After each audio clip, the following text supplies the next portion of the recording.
My name is Alara. I still remember the night he promised me forever.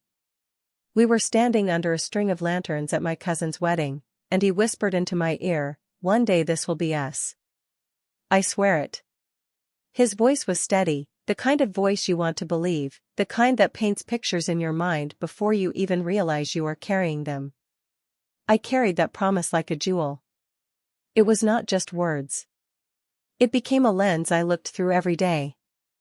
When I packed his lunch, when I smoothed my dress before meeting his parents, when I saved money so we could move into something bigger. Forever was not a dream. It was a plan. He knew that. He used that. It is strange how betrayal begins. Not with thunder, but with something too quiet to notice. For me, it was the glow of his phone late at night. The way he tilted the screen slightly when I walked past. The small laugh that did not invite me in. At first, I excused it. Work stress. Messages from friends. Harmless scrolling. I told myself not to pry, not to become one of those women who check everything. He had promised me forever. What did I have to fear? But forever, as I learned, can rot quietly in your hands. One Friday, I was making tea while he showered. His phone lit up on the counter. A notification banner slid across the screen. Not a name I knew. Just the words, "New match confirmed." Say hello. My breath caught like I had swallowed glass. I told myself it had to be a mistake. A joke. Maybe one of his friends had used his email.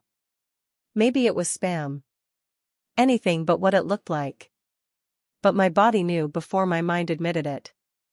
My fingers shook as I set the tea down. He came out of the bathroom humming. His hair was wet, his smile easy. I wanted to ask. I wanted to scream.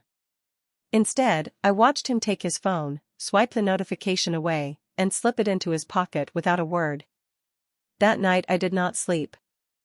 I lay there listening to his breathing while the word match burned behind my eyes. By morning, doubt was no longer enough. I needed truth. The next time he left his phone unattended, I opened it. My heart pounded like it wanted out of my chest. I was terrified of what I would find, and even more terrified that I would find nothing, that I would be the crazy one he sometimes joked about. But I found everything. Profile after profile. Pictures of him smiling, edited and cropped in ways I had never seen before. Words he had written, looking for someone adventurous, someone who loves new beginnings. New beginnings. While I was busy building our forever, he was advertising himself for something else. I stared at the screen until the letters blurred. My chest felt hollow, but not from grief, yet. It was disbelief, the sharp kind that cuts through every memory. I wanted to throw the phone. I wanted to wake him and demand an explanation. But something colder pressed against my anger. The thought, if he lied this well for months, how many other lies have I missed? That question was heavier than heartbreak. It was the beginning of something else. Something that would not let me rest until every shadow was dragged into light. I put the phone back exactly where it had been. I lay down beside him, my body stiff, my mind alive with fire. He whispered in his sleep, a nonsense sound, and I realized I had already lost him. But he had not yet lost me. And that, I decided, would be his mistake. Because forever was still a promise. Only now, it was mine to define. The next morning, sunlight spilled across the bedroom floor like nothing had changed. He stretched, kissed my cheek, and said, "Breakfast at the diner," as if the night before had been nothing more than another page in our normal life. I nodded. My lips moved, but my heart stayed silent. Because while he buttered toast and told me about a client meeting, I was replaying the words I had read on his profile, looking for someone adventurous, someone who loves new beginnings. New beginnings. The hypocrisy sat in my chest like a stone. At the diner, he reached across the table, brushed a crumb from my lip, and said, "One day, we will bring our kids here. Imagine them fighting over pancakes." His eyes crinkled with a smile. I stared back, wondering how many women he had rehearsed that same line with. I wanted to scream.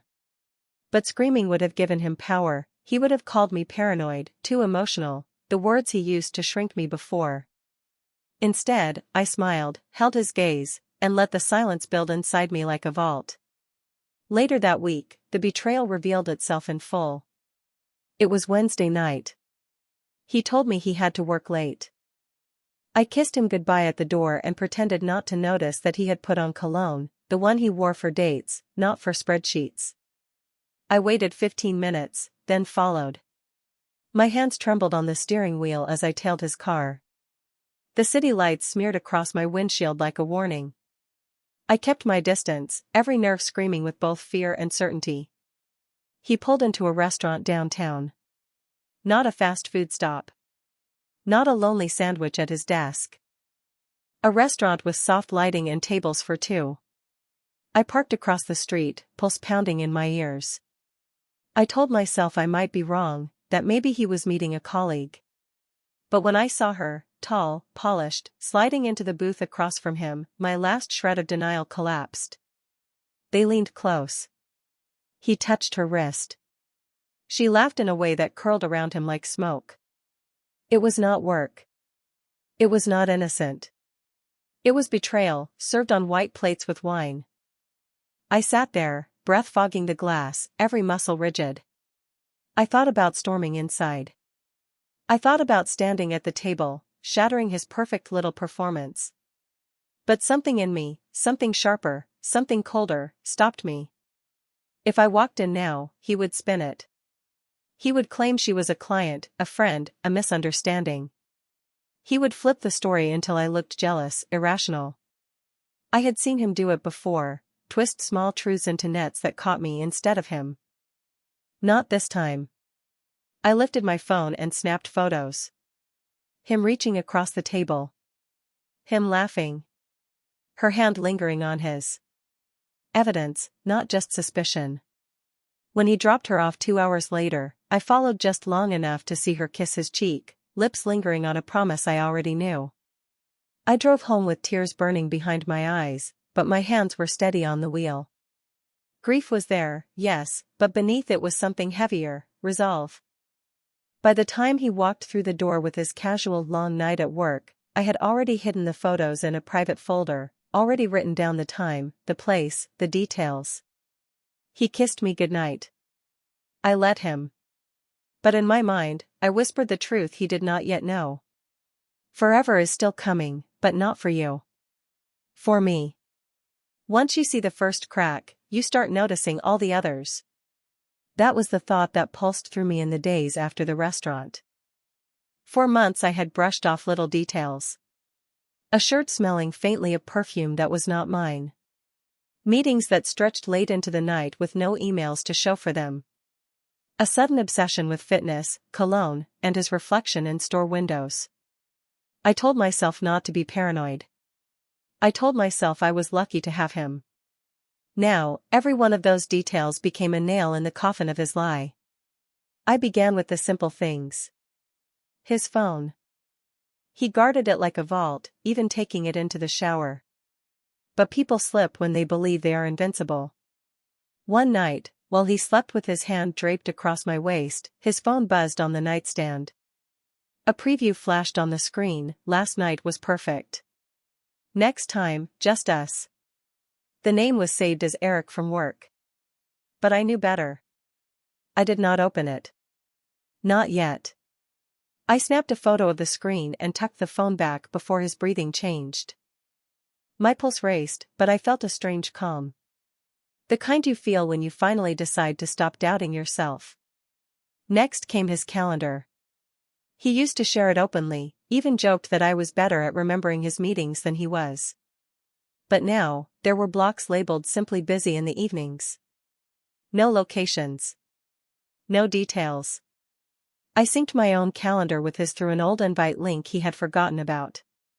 That busy block last Wednesday matched the dinner I had photographed. Another nail. I dug deeper. I checked credit card statements. Twice in 1 week, there were charges from the same boutique hotel across town. He had told me he was at conferences. I wrote down the dates. I matched them with his late-night texts about catching up on spreadsheets. Each detail was a thread, and I was weaving them into a net he would never escape. But proof alone was not enough. Proof only matters if you know how to use it. So I began a diary. Not the kind filled with tears and heartbreak, but a log. Cold, precise, factual. Every suspicious outing. Every message preview. Every transaction. I backed it up in cloud storage under an innocent file name. And then, slowly, I reached for allies. I started with Clara, my sister. She had always seen through him, always said there was something in his smile that looked borrowed. Over coffee, I told her I needed advice. I showed her one photo, just one. Him leaning across the table toward another woman. Clara's eyes hardened. "You need to be careful," she said. "Men like him rewrite stories until you doubt your own memory. Collect everything. Do not confront him yet." Her words steadied me. I was not crazy. I was not paranoid. I was patient. Next, I called a lawyer. Not because I was ready to leave, but because knowledge is armor. The lawyer explained what counted as evidence, what did not, and how to ensure anything I collected could hold weight if I needed it in court. "Screenshots and receipts," she said. "Dates and times. Patterns. That is what matters." Every word was a matchstick, and I was stacking them carefully, waiting for the day I would strike. One night, he came home late again. He kissed my forehead, set his phone on the counter, and went to shower. My hand shook, but I opened it. The passcode was the same. He had grown too confident. The messages were all there. Not just one woman. 2. 3. Each saved under fake names, coworkers, gym buddies, old classmates. Messages about dinners, hotel rooms, gifts. My chest burned, but I forced myself to screenshot them all, every thread, every lie. When he came out of the shower, I was sitting on the couch, pretending to scroll through my own phone. He smiled, hair damp, towel slung around his neck. "Missed you tonight," he said, like he had been working instead of betraying. I smiled back, my secret folder heavy with his lies. That night, as he slept beside me, I stared at the ceiling and whispered to myself, "Forever is over. Now begins the countdown." And with each whisper, I felt less like a victim and more like the architect of what was coming. Because he thought he had me fooled. But I was the one holding the truth. And soon, the world would see it too. Once I had the proof, the temptation to confront him was overwhelming. There were nights when I sat across from him at dinner, listening to his smooth voice as he asked about my day, and I imagined slamming my phone on the table and demanding answers. But then I remembered Clara's warning, "Men like him rewrite stories until you doubt your own memory." I was not going to give him that chance. Instead, I chose my circle carefully. Clara was first, of course. My sister has a way of looking at people that strips away their armor. She listened to me lay out the evidence, every receipt, every screenshot, every fake contact name, and she never once interrupted to ask if I was sure. When I finished, she simply said, "Then we plan." Her certainty steadied me in a way I did not realize I needed. Next came Lydia, my closest friend outside of family. She is the kind of person who notices when you change your nail color but also when you change your tone of voice mid-sentence. I showed her only a fraction of the proof, enough to make her gasp and cover her mouth. "He does not deserve even your silence," she said. "But if you want him to face this properly, we make it public. We take control of the stage he built." Her words stayed with me, the stage he built. Because he loved stages. Dinner parties. Business gatherings. Weekend barbecues where he told long stories while I played the smiling shadow. If revenge was going to work, it had to happen on his stage. The final ally was my lawyer. We had met once before when I asked about evidence. Now I returned with a thick folder, printed and digital. She paged through it with calm precision, nodding occasionally. This is more than enough, she said. But remember, you cannot just expose him. You must protect yourself. Do not do anything illegal. Do not threaten. Simply present the truth in a place where he cannot run. Her advice was sharp and clinical. And it gave me the one thing I craved most, permission. Together, Clara, Lydia, and my lawyer formed the backbone of my plan. 3 voices, 3 perspectives, each reminding me of the same truth: I was not crazy, and I was not alone.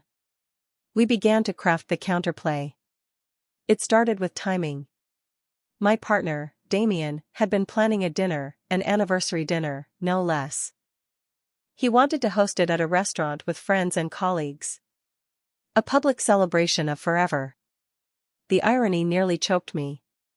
Clara leaned over the table where we spread out calendars and receipts. "That's your stage," she said. "That's where we end this." Lydia grinned. "Imagine him raising a glass to his perfect life, only to hear you read his messages aloud." I felt a surge of adrenaline just picturing it. But I also felt fear. Could I do it? Could I stand in a room full of people and slice open the story he had been writing for months? That was when my lawyer placed a hand on the folder. "You are not creating a scene," she said. "You are presenting evidence. Do not think of it as revenge. Think of it as truth with an audience." I nodded slowly. Truth with an audience. That I could handle. Over the next week, I refined the plan. Clara would sit near me at the dinner, ready to steady me if my hands shook. Lydia would handle recording, because proof deserved to be remembered. And my lawyer, though not present, gave me the strategy: no shouting, no accusations, no wasted words. Just messages read aloud. The question was not if I would expose him.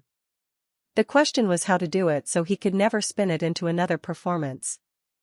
And yet, even as I prepared, he continued his charade. He bought me flowers just because. He left notes on the counter that said forever in neat cursive. He even booked a weekend getaway for just the 2 of us. I smiled, I thanked him, I played along. Inside, I was sharpening the blade of truth. The night before the dinner, Clara called me. "Are you ready?" I stared at the folder on my desk, thick with his betrayals, and whispered, "Yes." Tomorrow, the mask comes off. But I did not know that tomorrow would bring an unexpected complication, one that threatened to shatter the plan I had built so carefully. Because revenge may be sweet. But timing is a fragile thing. The morning of the anniversary dinner, I woke with a knot in my stomach. It was not fear exactly. It was the feeling of standing at the edge of a cliff, knowing you are about to jump, not knowing how the landing will feel. I had spent weeks preparing, but now the final hours were slipping through my hands like water.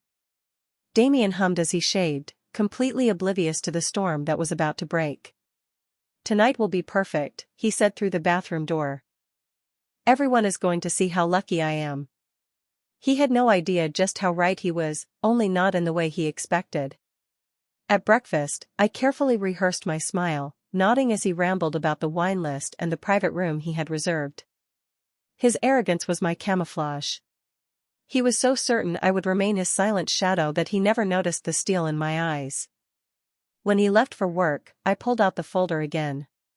Clara arrived shortly after, carrying coffee and determination. "Tonight is not just about him," she reminded me. "It is about you reclaiming the narrative." Together, we went over every message I had printed, every screenshot, every receipt. I organized them in the order I planned to read them, first the messages that seemed innocent, then the ones that dripped with betrayal, and finally the undeniable proof, the dating profile he had created while sleeping in my bed. Lydia joined us around noon, her phone ready. "I tested the recorder," she said. "Clear audio, no distortions. If he tries to deny this tomorrow, the world will hear the truth." We mapped the seating arrangement. I would sit at Damien's right hand, the place he always gave me like a prize on display. Clara would be just across from me. Lydia, 2 seats down with her camera hidden in a clutch. The dinner would begin with toasts and laughter, but before dessert, the room would belong to me. The plan was airtight, until the unexpected pivot came crashing in.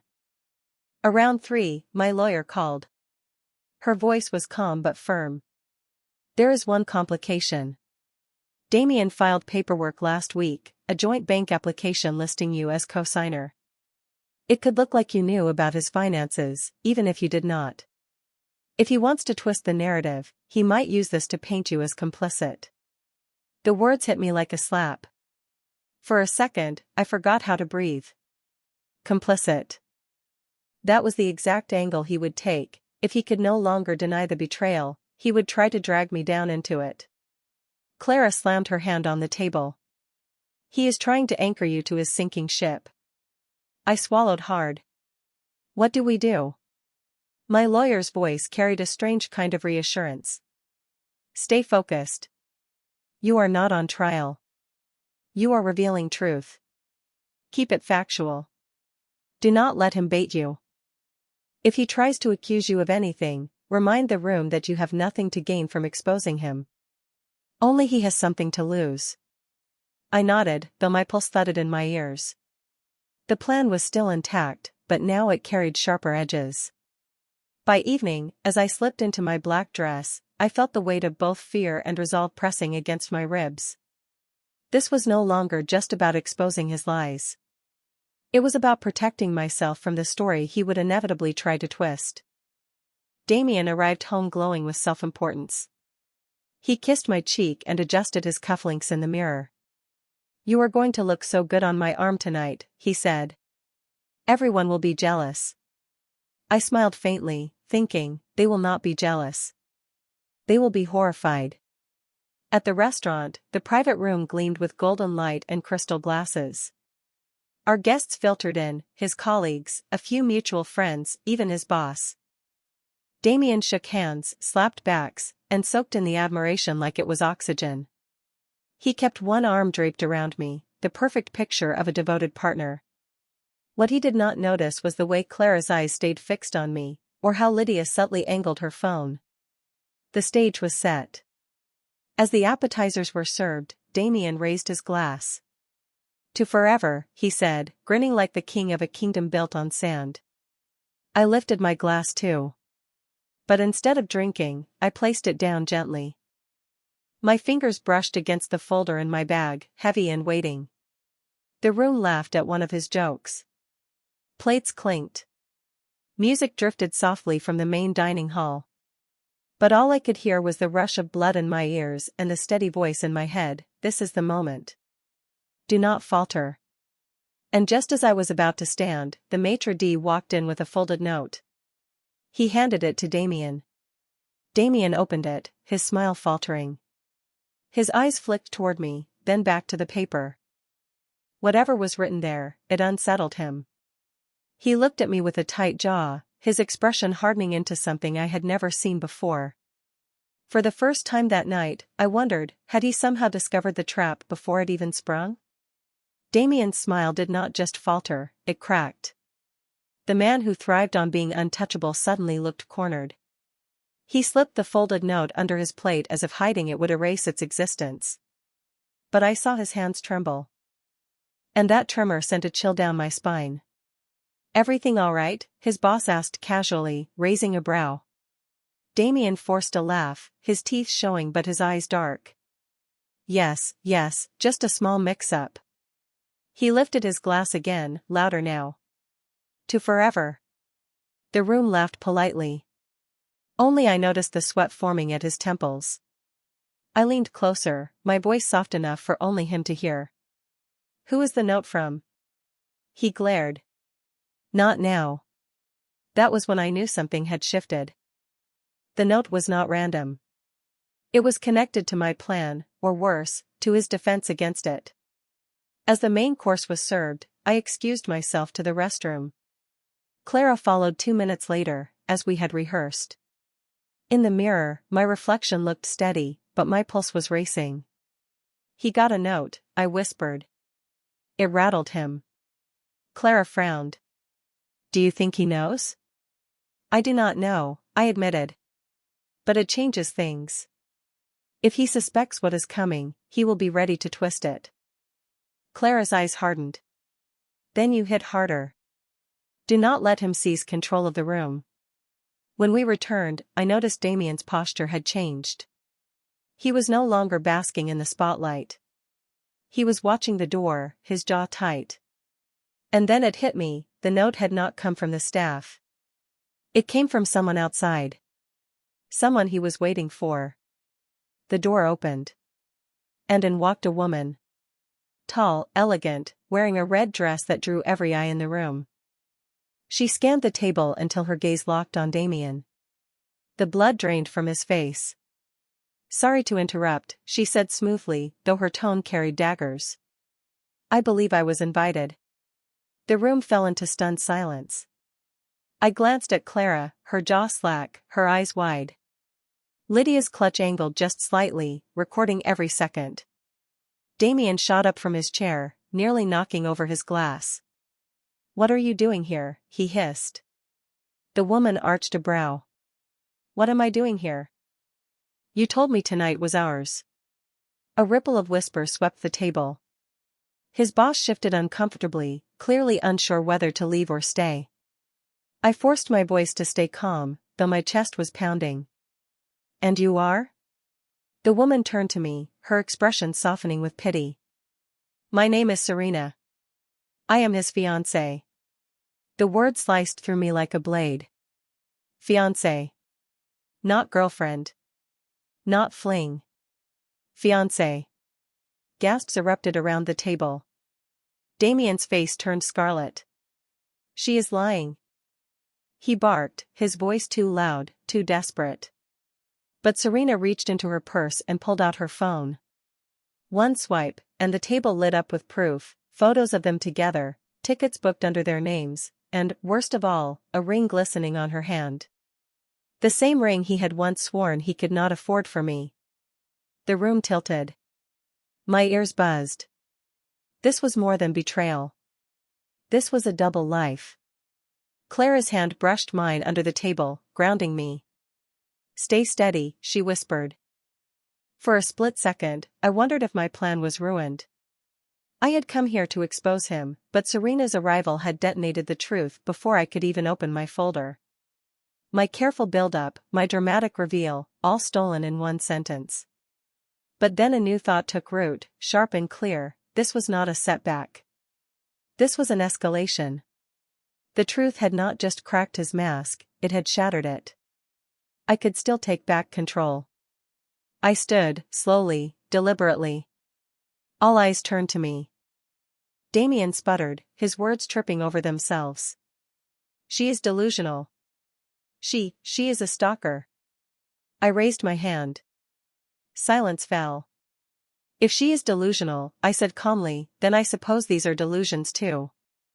I pulled the folder from my bag and placed it on the table with a thud. His dating profiles. His messages. His promises. To me. To her. To anyone who would believe him. Serena's eyes widened as she glanced at the pages spilling across the linen tablecloth. And in that moment, Damien realized he was surrounded. No more control. No more escape routes. His empire of lies was collapsing, and I was holding the wrecking ball. The only question left was, would I swing it now, or let him squirm just a little longer? The room felt like it was vibrating, charged with the shock that had just landed. Serena's declaration still echoed in the air. Damien's fork clattered onto his plate, his hand shaking as though the weight of his lies had finally crushed him. But I was not about to let the moment slip away. This was the climax I had waited for. My heart pounded against my ribs, but my voice was steady. You see, Serena, I said, my eyes never leaving his, I believed his promises too. I believed every word of forever he whispered while building a life with you. Gasps circled the table like a wave. His boss shifted uncomfortably, murmurs spreading across the staff and guests who had stopped eating to watch. Damien tried to interrupt. She is making this up. She is just jealous. But I slammed my folder onto the table, my voice cutting through his protest. Jealous? No, Damien. Prepared. I pulled out the first sheet, a printed copy of his dating profile. His smiling face beamed back at him from the glossy paper. Same suit, same tie, but his bio told another story. Seeking someone who understands me. Ready for a fresh start. I held it up high enough for Serena and his boss to see. Is this jealousy, or is it proof? Serena leaned closer, her voice dripping with bitterness. That is the same profile he showed me when we met.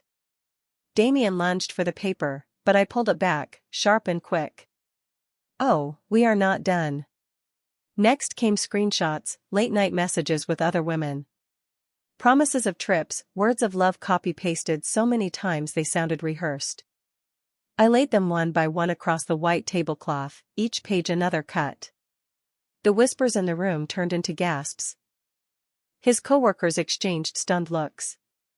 One muttered, "Unbelievable." Another shook her head in disgust. Damien's face turned crimson. "Stop this. You are humiliating me." I leaned forward, voice calm and unyielding. "No, Damien.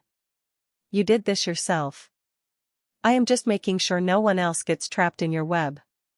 His boss stood now, crossing his arms. "Is this true?" he demanded, his eyes narrowing at Damien. Damien stammered. "These are lies, manipulated." But Lydia, my quiet ally at the end of the table, stood too. Her phone glowed as she mirrored the same evidence on the large screen near the bar, where presentations were often projected. Suddenly, every eye had full view of Damien's secret life. His dating profile. His flirtations. His duplicity. The silence was deafening. Then Serena laughed, sharp and bitter. "A stalker? That is your excuse? You promised me forever, Damien. You promised her forever. How many forevers do you have to give?"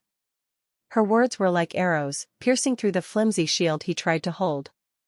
Damien's hands clenched into fists at his side. "You set me up," he growled at me, his voice low but audible to everyone. I did not flinch. "No, Damien. You set yourself up." All I did was open the curtain. I stepped closer to him, the folder still in my hand. "You told me once that I was too emotional. That feelings made me weak. Do I look weak now?" His jaw worked, but no words came out. His silence spoke louder than any excuse. Finally, Serena stood tall, tossing her napkin onto the table. "I am done," she declared. "With you. With this charade." She turned to me, her eyes softer. "Thank you. For showing me who he really is." Damien reached for her wrist, desperation breaking through. "Serena, wait, let me explain." She yanked her arm back. "Explain it to your boss. Explain it to your friends. Explain it to the world. Because I am gone." And with that, she walked out, her heels striking the floor like the final notes of a song. All around us, the table buzzed with murmurs. His boss shook his head, disappointment clear. "This is not just about your personal life, Damien. Integrity matters. Consider your position reviewed." Damien slumped into his chair, defeated, his empire of lies now rubble at his feet. I gathered my papers, my voice carrying one last strike. "You thought I would cry in silence. You thought I would break. But instead, I chose to make sure the truth spoke louder than your lies." The guests applauded. Not loudly, not joyfully, but in that soft, knowing way people clap when they have just seen justice served in real time. And I stood there, steady and unshaken, watching Damien crumble under the weight of a truth he had spent months trying to bury. But the night was not over. Because when you take down a liar, the aftermath can be just as dangerous as the reveal itself. And I was about to find out what happened when the lights dimmed and the masks fell completely. The restaurant had never felt so quiet.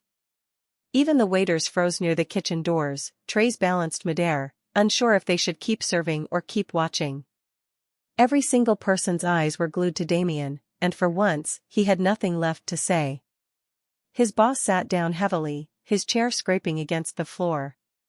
Damien, I cannot believe this. You represent this company. You stand in front of clients as the face of our values. And this is who you really are? Damien pressed both palms flat on the table, his voice rising. This has nothing to do with my work. This is a personal matter. But his boss shook his head. Personal integrity bleeds into professional trust. If you lie to the people closest to you, why should anyone believe you will not lie to your team or your clients? The murmurs grew louder. Lydia leaned toward me and whispered, he is done. He just does not see it yet. Serena had already left, but her absence was louder than her presence had ever been. Half the table had been watching her, waiting to see if she would stay. When she stormed out, it sealed Damien's fate. Still, he tried. He stood, his voice cracking as he addressed the room. Do not let her manipulate you. She is bitter, she is out for revenge, she. I rose slowly to my feet, cutting him off with nothing but my presence. My voice stayed calm, even. Revenge? No, Damien. This is not revenge. This is accountability. This is what happens when you think you can live two lives and never face the consequences. Lydia tapped her phone again, and another message appeared on the screen, Damien's calendar entries. One marked business trip. Another, the exact same days, marked weekend away with Serena. The dates overlapped perfectly with the anniversaries he had claimed to spend with me. The evidence was undeniable. His co-workers leaned back in their chairs, some crossing their arms, others shaking their heads. One muttered, all this time, unbelievable. Damien's hand shook. His confident grin, the mask he wore so well, had crumbled completely. He looked smaller now, like a man who had run out of exits. I took a deep breath. You told me I was too emotional. But you know what? Emotion gave me strength. Emotion gave me clarity. And it gave me the will to dig until the truth stood right here in front of you. The applause started again, louder this time. People clapped not for me, but for the truth being undeniable, for watching a liar face the weight of his own choices. Damien slammed his fist against the table. Enough. You all do not understand. But the boss rose again, voice cutting through the noise. No, Damien. We understand perfectly. You lied to the people who trusted you most. There is no place for that in this company, or in this room tonight. Two security staff who had been stationed near the entrance moved closer. It was clear they had been waiting for a signal. Damien's face twisted with rage, then desperation. This is not fair. You cannot let her destroy everything I built. I stepped forward, holding the folder tightly in my hands. My tone was calm, but the words were sharp as glass. You destroyed it yourself, Damien. I just turned the lights on so everyone could see the wreckage. His boss gave the nod. The guards placed a firm hand on his shoulders and guided him toward the exit. He struggled for a moment, shouting, "You will regret this. All of you will regret this." But his words echoed hollow in the air, stripped of power, stripped of weight. When the doors closed behind him, the room exhaled. People looked at each other, relief written across their faces. One of his co-workers turned to me and said softly, "You saved us from believing in a man who was nothing but lies." Lydia squeezed my hand under the table. "You did it," she whispered. But even as the applause faded and the guests returned to their seats, I knew the night was not finished. Because when a man like Damien loses everything in one moment, he does not vanish quietly. He claws, he blames, he tries to rise from the ashes. And I had a feeling his fight was not over. The next morning, I woke to the sound of my phone buzzing nonstop. Notifications stacked one after another, like dominoes falling. Emails, texts, voicemails. The night had spilled into the day, and Damien's lies had already started to unravel far beyond the restaurant. My first message was from Lydia. "You need to see the company Slack." I sat up in bed, opened my laptop, and scrolled. The general channel was flooded. Someone had started a thread titled "Truth Matters," and dozens of coworkers had added their voices. People shared small stories, moments when Damien had stolen credit, brushed off responsibility, or whispered about emotional women who could not lead. I realized, painfully, that my story was only the tip of his iceberg. But this time, no one was laughing. They were rallying. By mid-morning, a company-wide email arrived from Human Resources. Effective immediately, Damien has been placed on suspension pending full review. His responsibilities will be reassigned. We reaffirm our commitment to integrity and respect. The language was measured, careful. But between the lines, it was clear, his career had collapsed overnight. I should have felt triumphant. Instead, I felt an odd calm, like the air after a thunderstorm. The storm had passed, but the streets were still wet with its weight. My phone rang again. This time it was Serena, the other woman. Against my better judgment, I answered. Her voice was brittle, the sound of someone whose illusions had shattered. Did you know? She asked quietly. Yes, I said. I knew. She laughed, sharp and bitter. And you waited until last night to tear him apart. I did not tear him apart, I replied. He did that himself. I just made sure everyone saw it. There was silence. Then she whispered, he told me you were crazy. That you were too emotional to see things clearly. A familiar sting hit me, but I steadied my voice. That is what he always says when a woman sees through him. Do not let him trick you again. She exhaled shakily.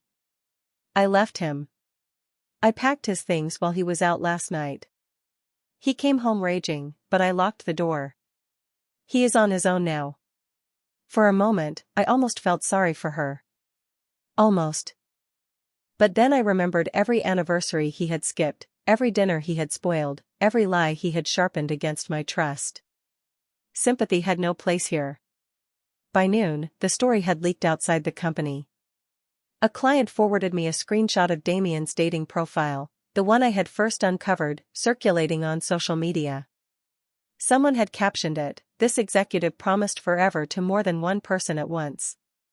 Comments piled beneath it, equal parts shock and ridicule. Reputation drained faster than money ever could. That afternoon, Lydia and I met at a cafe. She set her coffee down and gave me a look that mixed pride with caution. You know he is going to try to spin this, she said. Men like him always do. He might even blame you publicly. I am ready, I told her. And I meant it. Because I had more than screenshots now. I had witnesses. I had colleagues stepping forward with receipts of their own. I had Serena's reluctant admission that he had lied to her too. For once, it was not just my word against his. It was an entire chorus singing the same truth. That night, as I sat at my desk, I wrote a single line in my journal, he built a house of lies. I turned on the lights. Now he cannot live in it anymore. But deep down, I knew one more act remained. The company review would finalize his fate, but my story, the one I had carried silently for months, was not finished until I told it in my own words. And I had just received an invitation that would make that possible, a slot to speak at the upcoming Leadership Summit. A summit where Damien had once been scheduled to present. Now the stage was mine. The Leadership Summit took place 2 weeks later in a glass-walled convention center downtown. Rows of chairs stretched toward a stage lit by soft blue lights. I remembered how many times I had sat in an audience like this, watching Damien command the room with words that were never entirely his. Now, his name was nowhere on the program. Mine was. I stood backstage with a folder in my hands, though I did not need it. My speech was not memorized, it was lived. Every slight, every laugh at my expense, every quiet night piecing together receipts had written it for me.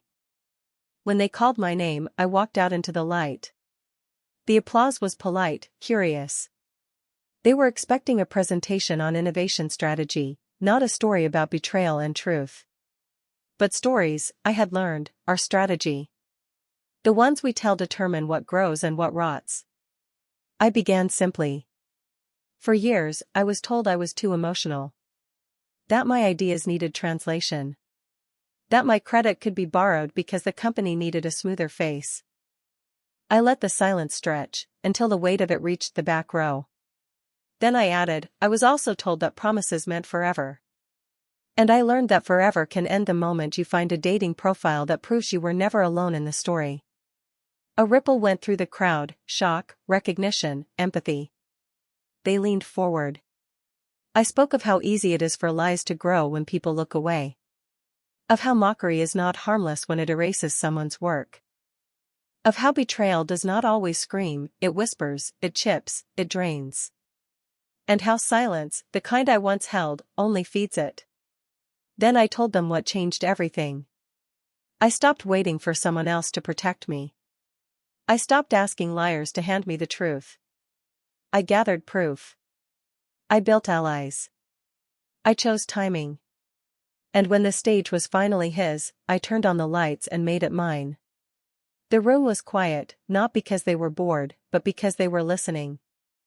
The kind of listening that bends spines and freezes hands mid-note. I closed with this: if you have ever been called too emotional, too dramatic, too much, remember this. Those words are often weapons used by people who are afraid of what will happen if you stop apologizing for existing. Do not shrink. Document. Speak. And when the moment comes, do not whisper. Tell the truth in the brightest room you can find. The applause that followed was not polite. It was thunder. Afterward, people approached me, strangers, colleagues, even executives from other companies. They thanked me, not just for exposing Damien, but for showing that betrayal, when answered with truth and patience, can turn into something larger than revenge. It can turn into change. I did not see Damien again. Word spread that he left the city, chasing a fresh start somewhere no one knew his name. But even there, I imagine, the shadow of his choices follows him. That is the thing about lies, they do not pack lightly. As for me, I no longer measured my worth by how small I could stay to make others comfortable. I measured it by the light I carried into rooms that once dimmed me. And now, I am speaking directly to you, the person listening. Maybe you are holding your own secret right now. Maybe someone has chipped at you with paper cuts, or promised you forever while living a double life. Here's what I want you to take with you: you are not wrong for wanting proof. You are not weak for feeling pain. You are not too emotional for refusing to be erased. You are powerful the moment you stop begging for truth and start placing it where everyone can see. If this story struck a chord with you, tell me where you are listening from. Share your own moment when you chose not to shrink. And if you want more stories where betrayal meets its reckoning, make sure you stay with me. Because this was my story. And yours might be next.